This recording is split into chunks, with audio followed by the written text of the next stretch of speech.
Hello, my name is Maria Bezubova and you're at my channel Fertilizers Jazz. Here we talk about events, trends, technologies in the world of fertilizers and agriculture.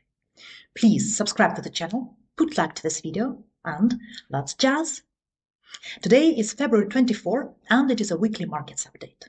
Let's have a look at the news of week 8 and see what are the next trends.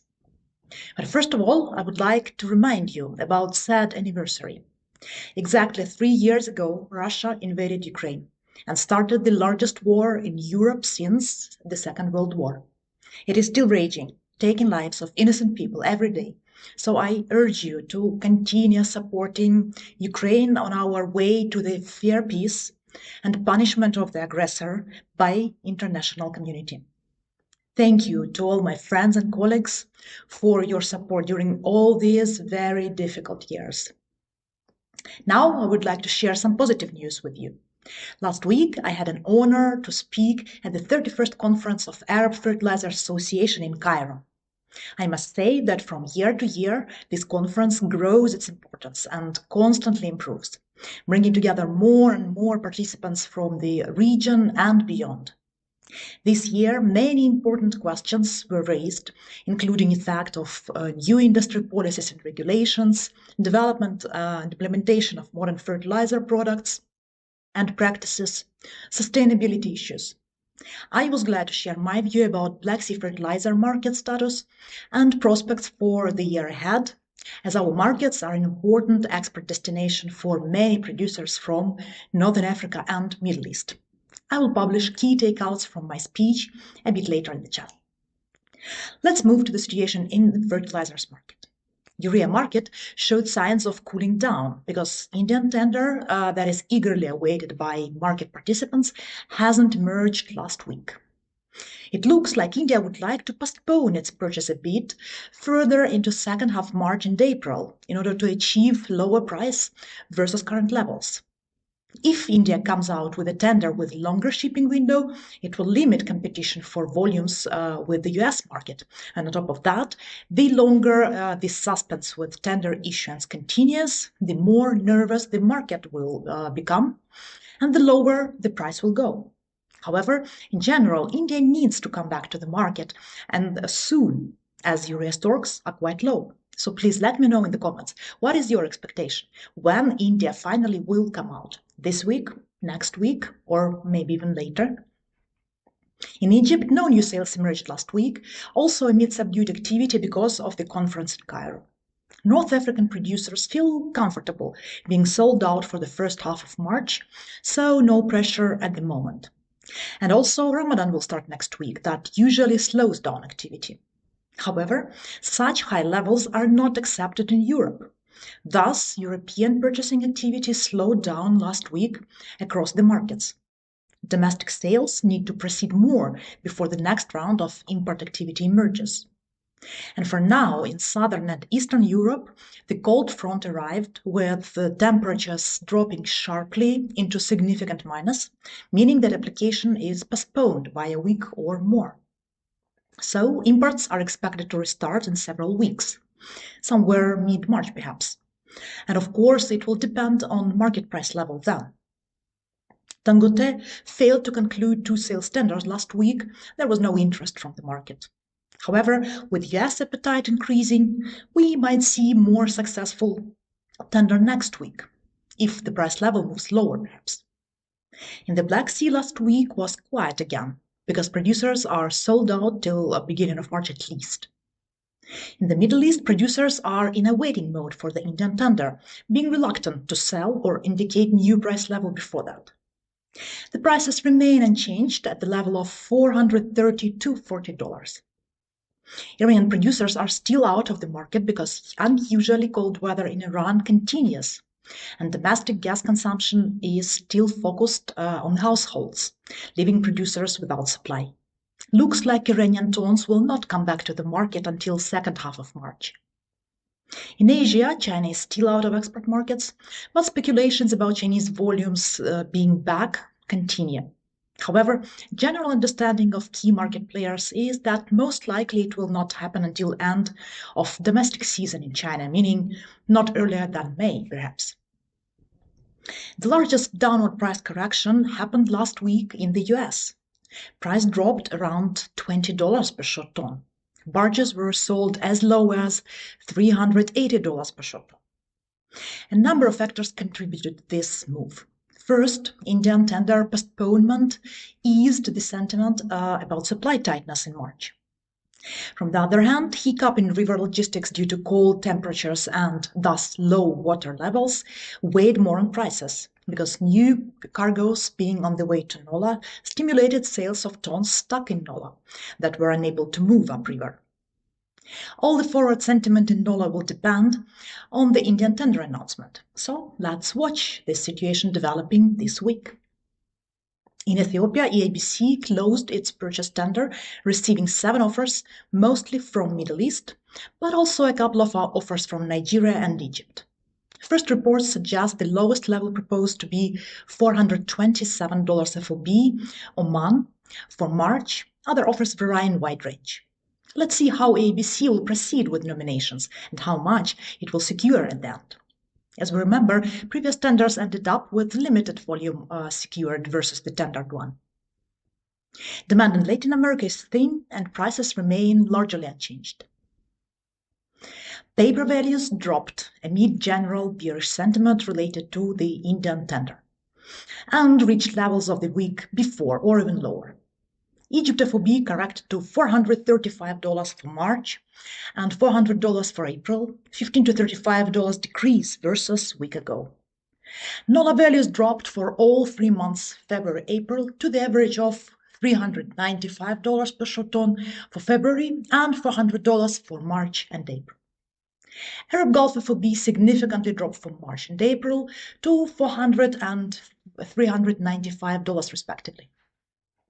Brazil CFR average increased a bit for February as nominal correction and dropped to the average of $408 for March. Ammonium sulfate market marginally corrected downwards on the back of decrease in urea, but only in China. Prices in China have softened to $148 to $51 FOB. Also, it was led by a TCC import tender in Thailand for 12,000 tons of standard grade product, which seems to be concluded below $170 CFR.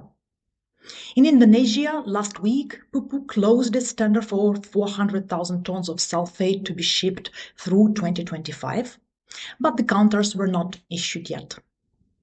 In Europe, on the contrary, AMSUL prices increased due to lack of availability in March and high demand not only from the domestic but also from the US buyers. Standard product price increased to 192 euros, while granular price climbed to 295 euros FOB. That was marked for sales of Belgian product. Domestic demand in the US was subdued last week due to cold weather. However, imported vessels continue to arrive.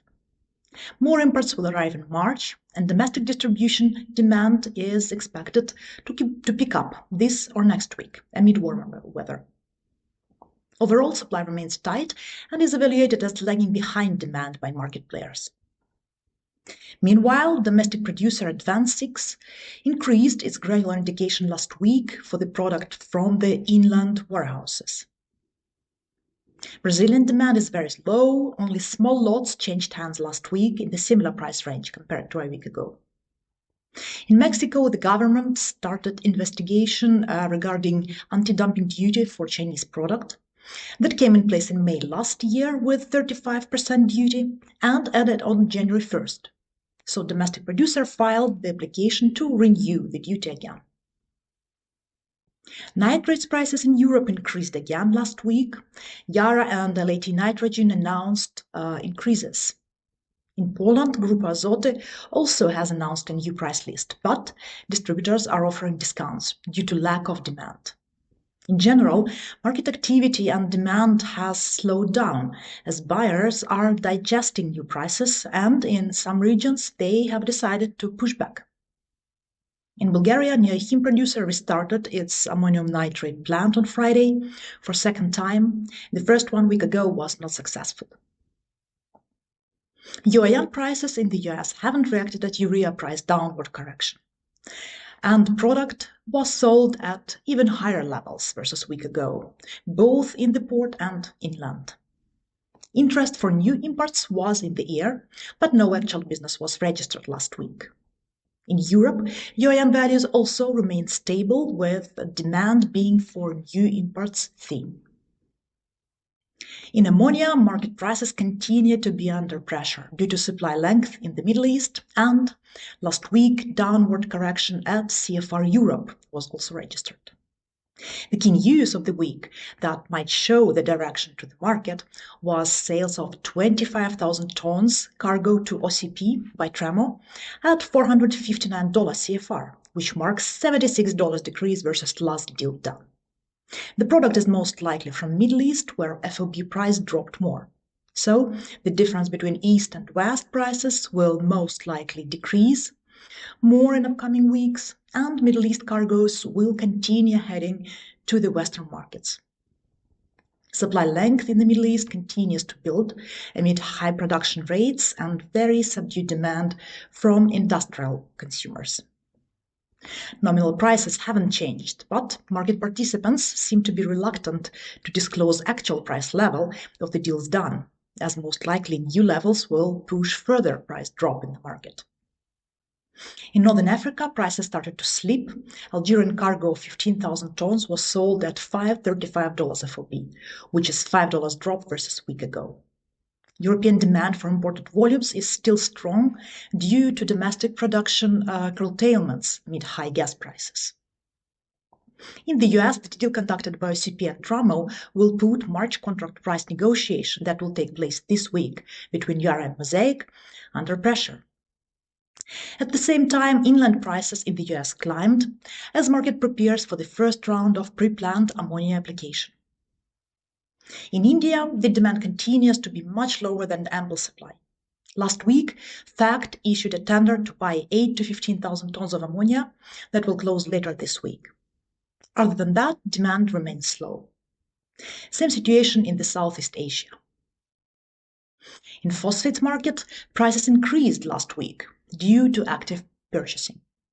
India purchased 35,000 tons of Saudi DAP at $636 CFR, up by $3 versus last level. DAP stocks mainly increased to almost 1.2 million tons at the end of February, but at the same time, domestic DAP offtake turned out to be on the lowest level for January compared to years before. Domestic producers are switching to NPs and NPKs production due to negative margins in DAP. Indian government is looking into increasing nutrient-based subsidy rate for DAP for the upcoming April-September Kharif season, but still the rates discussed will leave importers with negative margins. So in general, the market players are more and more looking into NPS rather than DAP. Elevated global price level for DAP, supported by competition for tons arising from Ethiopia. EABC closed its DAP purchase tender last week and received proposals for 960,000 tons of product in 16 cargoes, with sourcing from China, Kazakhstan, Saudi Arabia, Jordan, and Egypt. We will see the counters soon. But it is clear that Ethiopia becomes a competitor to India in its pursuit of DAP supply. Thus, there is no hope that global price will soften anytime soon.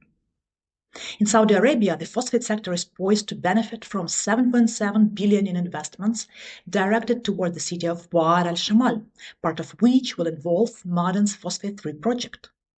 This should increase supply in the future, in the long-term perspective though. In Brazil, there were no new sales of MAP, prices nominally stay at the same level. In the US, the activity in phosphates was subdued due to the same reason of cold weather as for nitrates. DAP NOLA barges traded at $600 to $605 per short ton for March, a small decrease versus a week ago. MAP traded at the similar levels. Moving to the fundamentals. European natural gas futures remained volatile, dropping to 46 euros per megawatt hour at the end of the week, as traders assessed the urgent need to rebuild storage ahead of winter against hopes for market stabilization. With reserves around 43% level, meeting the EU's mandate to reach 90% capacity by November is increasingly challenging. In response, Germany, France, and Italy have proposed easing storage requirements to stabilize prices and reduce pressure on short-term supply. Also, warmer weather and increased LNG imports have helped slow withdrawals, but supply remains tight, with major new LNG infrastructure not expected until 2026. US natural gas futures jumped nearly 5% to $4.3 per MMBtu on Friday, the highest since December 2022, with weekly gains exceeding 16%, as cold weather strained supply and boosted demand.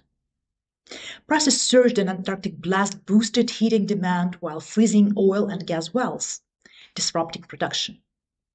Forecasts indicate colder than normal temperatures across the lower 48 states through February 22 at least, keeping consumption high. At the same time, output has dropped over the past 15 days to a 4-week low Thursday. Supply constraints worsened as gas flows to LNG export plants hit record levels. In general, as was discussed at AFA conference, the expectation for average price of 2025 in the US is even higher than current level, around $6 per MMBtu. Agricultural commodities future prices showed mixed results. Wheat futures markets ended the week lower as winter kill risks subsided and short covering decreased. Nevertheless, futures are still at their highest level since early October 2024, over $5.9 per bushel. Low temperatures persist across the US southern plains. However, overall improved snow cover in many areas has alleviated concerns about winter kill. Still, concerns persist for the Black Sea crops, where cold temperatures will be in place at least for 1 more week. Additionally, there was some relief that President Trump had not yet announced tariffs on agricultural goods. Corn futures rose toward $5 per bushel, the highest since October 2023, as tightening global supply and strong demand offset trade-related uncertainty. However, corrected downwards at the end of the week. Argentina's yield cuts and Brazil's delayed planting are pushing supply lower and prices higher. Meanwhile, US ethanol production continues to exceed expectations, reinforcing domestic demand for corn, while robust US exports have added further support. However, downside risks remain, including the potential for increased Argentine exports and uncertainty over President Trump's tariff policies, which could disrupt global trade flows. Soybean futures hovered around $10.4 per bushel, amid stronger USD, expectations of higher supply, and decline in demand. Weakened rains in Argentina provided some relief to 24-25 soybean crops, which had already suffered losses due to dry conditions. In Brazil, harvest progress continued, with 23% of the country's massive soybean crop collected as of last Thursday. Moving to the shipping industry. Containerized freight index again corrected downwards by 9% more. Seems like the activity hasn't returned to the market after the Lunar New Year holidays, and the amount of spare capacity continues to increase. Price drop happened for all key destinations between China and the US, as well as China and the EU. Market analysts expect more decrease in the short term. The Baltic Exchange Dry Index showed very positive signs last week. Activity in Capesize segment increased significantly in both Atlantic and Pacific basins after many slow weeks. At the same time, activity in Panamax segment was disappointing, especially in the Atlantics, where bids remained heavily discounted. Ultra-Supramax segment showed mixed results, with healthy activity in Indian Ocean and Asia, and rather slow movements in the US Gulf and continent Mediterranean. Handysize segment was active across basins, with level of fresh inquiries improving in all locations, except US Gulf. To sum up, postponement of Indian urea purchase tender makes the market very nervous and puts pressure on prices. However, India clearly will enter market with a tender, just trying now to secure as low price level as possible. Otherwise, fundamentals remain rather strong, and there is no room for significant price drop until mid-March at least. Nitrates prices continued climbing in Europe, but these extremely high levels were pushed back by the buyers for now. Sulfate price marginally increased, but main purchasing season comes to the end, so there is limited opportunities for further growth. Phosphates price level is elevated due to competition for DAP tons between India and Ethiopia. Ammonia price continues softening, and the sentiment is bearish in front of March contract discussion between Yara and Mosaic this week. European gas price continued downward correction amid warmer weather and healthy LNG lineup. Gas price in the US, in the meantime, jumped more due to adverse conditions, growing demand for LNG, and colder weather. Agricultural commodities future prices hovered at the same level with some downward correction at the end of the week, mostly technical one. Container shipping activity remained slow, while sentiment in bulk shipping was more positive, especially in Cape-size segment. So, let's see what is next around the corner. But it will be already next week. Thank you for watching. Please subscribe to the channel, put like to this video, push the bell in order not to miss any updates, and see you soon.